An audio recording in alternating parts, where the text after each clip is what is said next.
नमस्कार दोस्तों, स्वागत बा रउरा लोग के फिर से एक नया पारिवारिक कहानी में। अगर कहानी अच्छा लगे तो लाइक और सब्सक्राइब करी और कमेंट के माध्यम से बताई कि ई कहानी रउरा लोग के कैसन लागल। आज के कहानी बा औलाद के प्रेम। मंजरी बड़ा परेशान रहे काहे कि ओकर बेटा सुमित 2 घंटा से भुलाई रहे। उ कभी एने त कभी ओने भागत रहे, ओकरा के खोजत रहे। ईश्वर में विश्वास ना रखे वाली मंजरी आज बार बार मंदिर में भगवान के प्रार्थना करे जात रहे। संतोष भी बैंक से बेटा के गायब होखे के खबर सुन दौड़ल आइल। थाना में 2 हवलदार अइलन और उ पहिले घर के तलाशी लेवे खातिर कहलन। दोनों कमरा हॉल के बाद रसोई और शौचालय में भी तलाश कइल गइल, मगर सुमित कहीं ना मिलल। हवलदार छत के बारे में पूछलस त मंजरी कहलस कि ऊपर ताला पड़ल बा।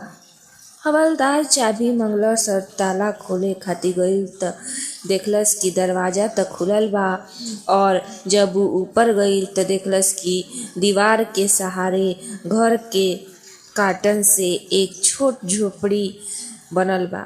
ओही में एगो पुरान गद्दा पर सुमित सुतल बा। 4 घंटा के बदहवासी एक पल में ही खत्म हो गई। दोनों हवलदार संतोष और मंजरी के डटलन और कहलन कि सबसे पहिले घर में खोजे के चाही, तब बाहर। रउरा लोग पूरा गली मोहल्ला छान मरनी, मगर छत पर बच्चा के खोजल उचित ना समझनी। हमार भी समय खराब कईनी और अपन पड़ोसी के भी। मंजरी त सुमित के गला से लगा के रोए लागल और संतोष सिर झुका के सब लोग के टिप्पणी सुनत रहे। 8 साल के सुमित के मंजरी के रोए के कारण और लोगे के भीख के कारण समझ ना आवत रहे। आधा घंटा से सारा लोग चल गई और नाता रिश्तेदार के भी सुमित के मिल जाने की खबर पहुंच गई। संतोष बेटा के समझैलस कि मम्मी के बता के कहीं जाइल कर। सुमित कहलस कि हम मम्मी के बतैले रहे कि हम छत पर खेले जातानी, मगर रसोई में काम करत रही और ई कहली कहीं भी जा। बेटा के बात सुन संतोष खिसिया गइल और मंजरी के खूब खड़ा खोटी सुनावे लागल। मंजरी भी खिसिया गई और चिल्लाए लागल कि हमरा के नौकरानी समझ रखले बाड़ा, हम का याद रखें। संतोष कई पड़ोसी के नाम एक साथ गिनवा देलस और कहलस कि लोग घर कैसे संभालेली। मंजरी खिसिया के सुमित के एक थप्पड़ लगा देलस तो संतोष भी बेटा के मारत देख अपना आप पर काबू ना पैलस और मंजरी के भी एक थप्पड़ लगा देलस। अब तो मामला पूरा तरह बिगड़ गई। दोनों मियाँ बीवी शब्द के अचूक बाणिज्य से निकलल एक दूसरा के मरमाहत करे में कोई कसर ना छोड़लस। जब संतोष की बीपी बढ़े लागल तो उ सुमित के गोदी में उठा के बाजार चल गई।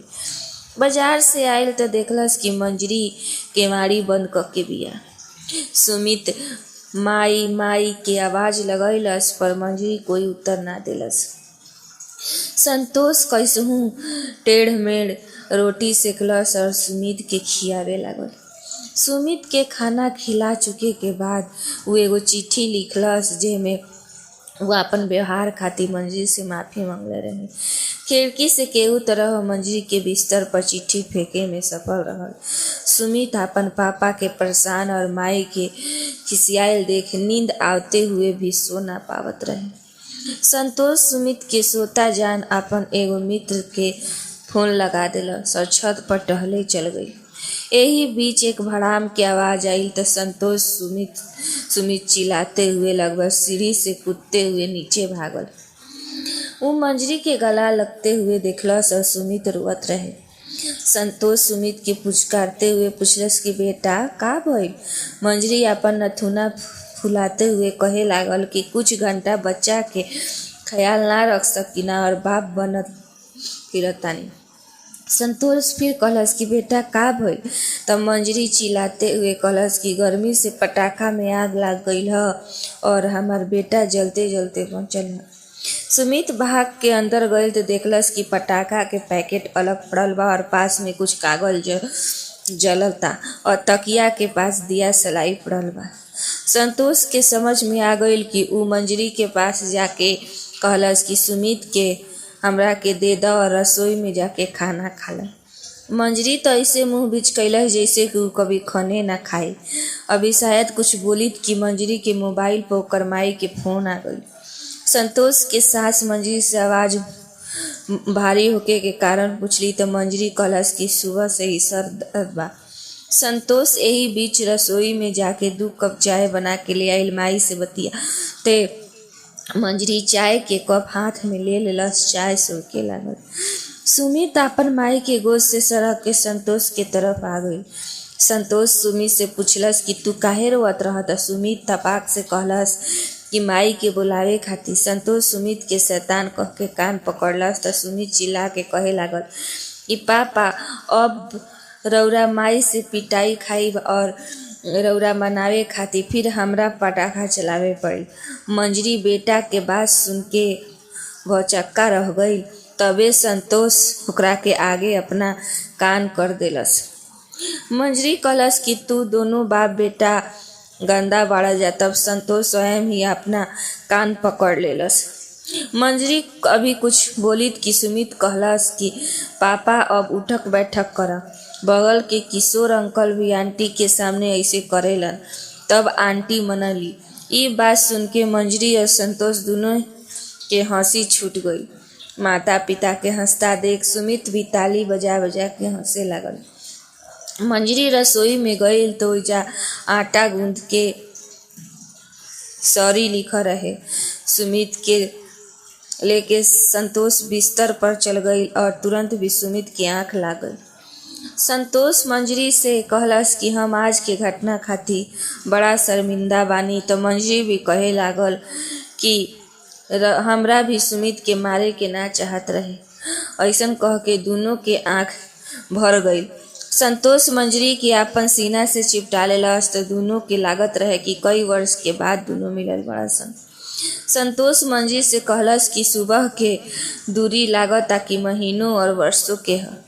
मंजरी कहलस कि सच में क्रोध हमनी के अपना आप से मीलों दूर कर देवेला और अकेले तड़पे खातिर पटक देला। दोनों एक दूसरा से वादा कइलसन कि एक दूसरा के क्रोध में दोनों बाणी और व्यवहार में संयम रखल जाई। इतना कह के वो दोनों फिर से चिपट गइलसन जैसे कि दोनों के पहला मुलाकात रहे। दोस्तों ये कहानी रौरा लोग के कैसन लागल। अगर कहानी अच्छा लगी तो सब्सक्राइब करी, लाइक करी और कमेंट के माध्यम से ज़रूर बताई कि ये कहानी कैसन बा। धन्यवाद।